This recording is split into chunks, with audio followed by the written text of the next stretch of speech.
हरे कृष्णा। आज की कहानी है कर्माबाई की। कर्माबाई का जन्म राजस्थान के कालवा गांव में होता है। उसके माता पिता विष्णु भगवान के बहुत बड़े भक्त होते हैं। जब कर्माबाई थोड़ी सी बड़ी होती है तो उसके माता पिता ने सोचा कि हम तीर्थ यात्रा पर जाते हैं। फिर पीछे से वो कर्माबाई को ये बोल के जाते हैं कि आप भगवान विष्णु को भोग लगा देना और तब उसके बाद ही आप खाना खाना। अब कर्माबाई सुबह उठती है, उसने सोचा माता पिता बोल के गए हैं भगवान को भोग लगाने को।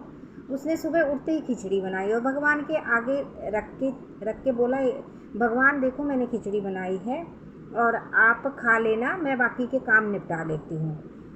2-3 घंटे बाद कर्माबाई आती है तो खिचड़ी वैसे ही पड़ी रहती है भगवान के आगे। तो वो बोलती है, भगवान जी आप भोग लगा लीजिए ना, मुझे और भी काम निपटाने हैं, आप जब तक भोग लगाइए, मैं तब तक और काम निपटा के आती हूँ। ऐसा करते करते दोपहर हो गई। अब फिर वो आती है, फिर देखा भगवान ने तो खिचड़ी खाई नहीं। फिर उसने बोला कि भगवान जी जब तक आप नहीं खाओगे मैं भी नहीं खा सकती, क्योंकि माता पिता बोल के गए हैं कि भगवान को भोग लगाए बिना तुम कुछ मत खाना। तो आप भोग लगा लीजिए ना, खा लीजिए, नहीं तो मैं भी भूखी रहूँगी।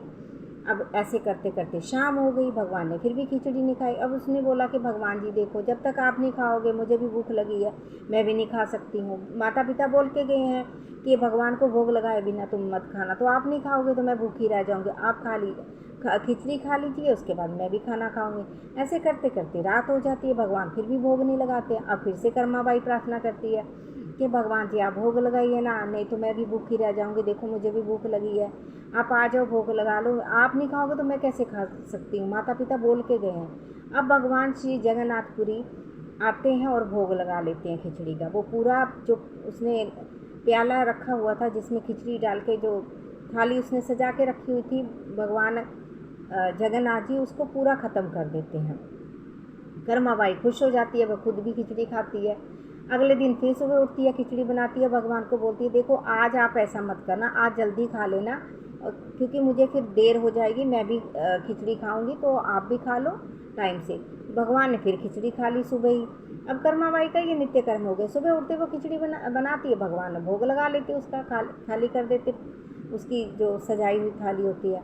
ऐसे करते करते बहुत दिन बीत जाते हैं। उसके माता पिता एक दिन वापस तीर्थ यात्रा से वापस आ जाते हैं। उन्होंने बोला, माता पिता ने देखा कि घर में जो अन्न धन रख के गए थे वो बहुत ही कम है, तो उन्होंने बोला कि बेटा ये सारा कुछ बर्तन खाली पड़े हैं, तो ये सब अन्न धन कहाँ गया। तो उसने बोला कि आप ही तो बोल के गए थे भगवान को खिलाए देना खिचड़ी, मत खाना, तो मैं भगवान को खिचड़ी बनाती थी, उसी में सारा लग गया, भगवान खूब अच्छे से खाते थे, जितना बनाती थी उतना खा लेते थे। तो उसके माता पिता ने बोला देखो हम तो तीर्थ यात्रा करने गए थे, भगवान को कहीं और ढूंढ रहे थे और भगवान हमारे घर में ही थे। फिर उसके माता पिता ने बोला कि आज से कर्मा आप ही भगवान के लिए सुबह भोग लगाना और ये कार्य मैं आपको ही सौंपता हूँ। अब कर्मा का नित्य प्रति ये काम हो गया, सुबह उठती खिचड़ी बनाती, भगवान को खिलाती और भगवान खा लेते, उसके बाद वो खुद खाती। ऐसे करते करते उसके माता पिता जो है ना बहुत दिनों बाद स्वर्ग सिधार जाते हैं। कर्मा भी थोड़ी बूढ़ी हो चली थी, तो उसने सोचा कि अब माता पिता भी नहीं रहे हैं, मैं यहाँ अकेली क्या करूँगी। तो वो उड़ीसा चली जाती है जहाँ भगवान श्री जगन्नाथपुरी का मंदिर है। वहीं आसपास वो एक छोटी सी झोपड़ी बनाती है और वहीं रहती है। फिर वो खिचड़ी बनाती है वहाँ पर और भगवान को पुकारती है कि भगवान आ जाइए, भोग लगा लीजिए, आप खाओगे तभी मैं खिचड़ी खाऊंगी। तो भगवान जो है ना छोटे से बच्चे का रूप धारण करके आते और कहते हैं कि लाओ माँ, आपके हाथ की खिचड़ी मुझे बहुत पसंद है, अब तुम मुझे अपने हाथ से खिचड़ी खिलाना। तो कर्माबाई फिर भगवान को अपने हाथ से खिचड़ी खिलाने लगे। अब जगन्नाथ भगवान जी रोज़ सुबह आते, कर्माबाई की खिचड़ी खाते और चले जाते। ये भगवान का नित्य कर्म हो गया। उधर कर्माबाई भी भगवान को खिचड़ी बना के उन भगवान का इंतज़ार करती कि भगवान आएंगे, खिचड़ी खिलाऊंगी और चले जाएंगे। एक दिन भगवान जगन्नाथ जी ने सोचा कि मेरी जो कर्माबाई है, जो मेरी माँ है, जो मुझे इतने प्यार से खिचड़ी खिलाती है, मेरी इतनी सच्ची भक्त है, इसकी खिचड़ी का पूरे संसार को पता चलना चाहिए, इसकी भक्ति का पता पूरे संसार को चलना चाहिए। इसलिए भगवान ने ऐसी रचना रची कि एक साधु को भेजा।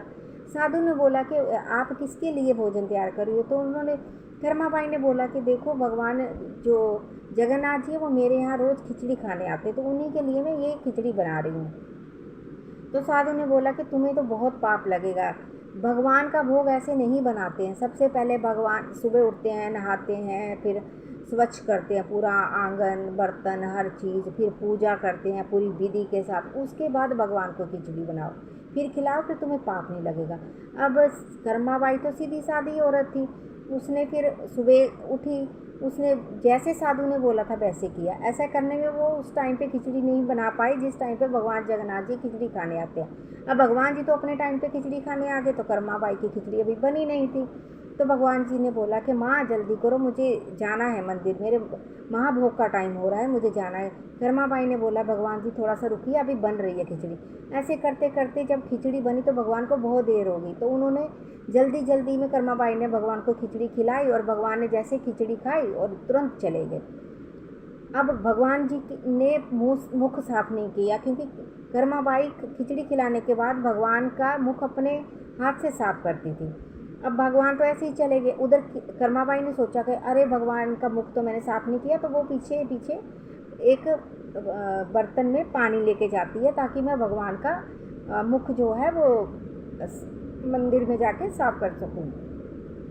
उधर भगवान के महाभोग का टाइम था, तो भगवान के महाभोग के लिए पुजारी सारे महाभोग लेके आते हैं। तो अंदर आते हैं तो देखते हैं कि मंदिर में भगवान जगन्नाथ जी की मूर्ति के मुख पर जो है खिचड़ी लगी हुई है। अब सारे पुजारी कहते हैं कि खिचड़ी का भोग भगवान को किसने लगाया, यहाँ तो खिचड़ी बनती ही नहीं है। भगवान का तो जो भोग है वो महाभोग होता है, उसमें खिचड़ी है ही नहीं, तो फिर किसने लगाया। उधर कर्मा बाई भी मंदिर में पहुंच जाती है, वो सुनती है और थोड़ा घबरा जाती है, डर जाती है। फिर सबने देखा कि कर्मा बाई अपना हाथ छुपा रही है, लेकिन उसके हाथ में बहुत सारी खिचड़ी लगी हुई है। तो पुजारी ने पूछा कि तुम्हारे हाथ में खिचड़ी कैसे, क्या आप ही ने भगवान को खिचड़ी खिलाई, भगवान को भोग लगाया। तो उसने फिर डरते डरते सारी बात बताई कि भगवान जगन्नाथ जी मेरे घर खिचड़ी खाने रोज़ आते हैं, लेकिन कल एक साधु जी के कहने से उन्होंने मुझे नित्य नेम पूजा पाठ की विधि बताई कि उसके बाद ही खिचड़ी बनाना, तो मैं खिचड़ी बनाने में देर हो गई। जब भगवान जी आए तो मेरी खिचड़ी बनी नहीं थी, फिर जल्दबाजी में खिचड़ी बनाई, उन्होंने जल्दबाजी में खाई।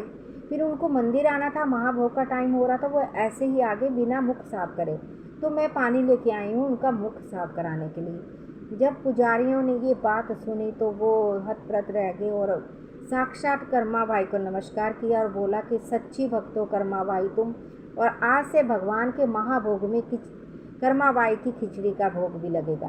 तब से भक्तों वहाँ जगन्नाथपुरी मंदिर में कर्मा बाई की खिचड़ी का भोग भी लगाया जाता है। उसके बिना भगवान विष्णु का भोग जो अधूरा होता है। आपको ये जो मैंने कहानी सुनाई कर्मा बाई की, आपको कैसी लगी कमेंट में ज़रूर लिखें। धन्यवाद।